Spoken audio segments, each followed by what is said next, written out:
contest chair, fellow Toastmasters, and most welcome guests. What hairstyle do you think a teenager would like? Especially these days. Like this. Like this. This one.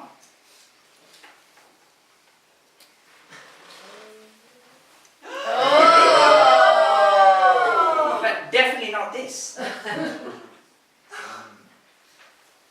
I would like to share with you a very interesting story which happened in a remote part of India.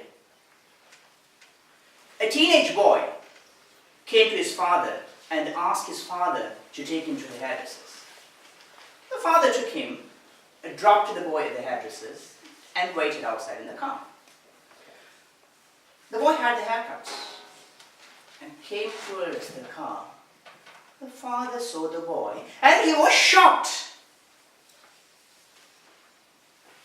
What's wrong with you? What happened to your hair? Why did you go all bald?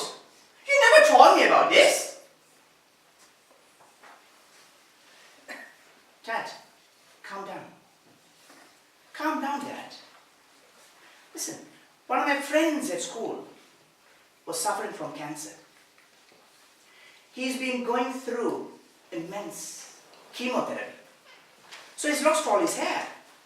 But he's coming to school tomorrow after a long vacation. And our friends in class, every one of us have decided to shave our head. So when this friend comes in tomorrow, he doesn't feel isolated. He is going to be one of us. And he can feel that his friends, us, we are there to care for him. The father was lost for words. People suffer from all sorts of ailments. Some are light. Some are very serious, life-threatening, like cancer. One of the treatments for cancer is chemotherapy, and one of the worst effects of chemotherapy is people losing their hair. Hair is the identity of people. When cancer affects, when the chemotherapy affects, it affects everyone, irrespective of age and gender. Hair is very important, especially for women, children, and teenagers. As fellow human beings, we have a moral duty to support people who suffer from life-threatening illnesses. We have to care for them. But how do we care? How do we care? We can care for them financially. We can care for them physically. We can care for them medically. Most of all, we have to give our moral support. We have to make them feel that we are there for them.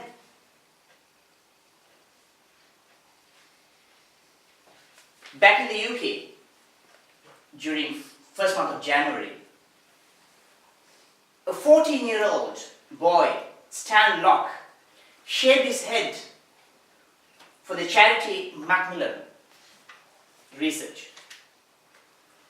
He went back to school. But ironically, the school isolated him, stating that he is flouting the rules of school and this hairstyle is an extreme hairstyle. Where are we heading towards? Where is this world going to? Where is the humanity? Having read that, I decided I will shave my head in solidarity with people like Stan, in solidarity with people who suffer from cancer. Came home in the evening. I told my 6-year-old son Mustapha, sweetheart, Dad's going to have a haircut. That's fine, Dad. Darling, it's not the normal haircut. Dad's going to shave my head. Are you going to shave your head, Dad? You will look silly. You will look funny. People are going to stand. I don't want to see you. Screamed Musa. I went closer to him. I brought him to my lap and explained to him about cancer. I explained to him about chemotherapy. I explained to him about the effect of chemotherapy. He listened to me calmly and said, Dad, I also want to have my head shaved. So I told him, sweetheart, this is not the right time for you to do it. I'll tell you when the time comes. And then that night, I shaved my head. Musa didn't see. In the morning, he saw me with no hair. He came running towards me. He jumped on me. He hugged me and said, Dad, you look really smart. You look wonderful.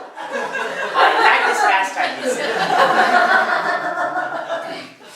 I met with one of the ladies I know who is a cancer sufferer, who's been taking chemotherapy, has had no hair. She saw me and asked me, Mustapha, what happened to your hair? I explained to her why I have done that. She didn't utter a word. She just looked through my eyes. Her eyes welled. Tears rolled down her cheek. That's when I thought, this is all worth it. As the American author Maya Angelou says, people will forget what you say to them. People will forget what you did to them. But people will never forget how you made them feel. Contest.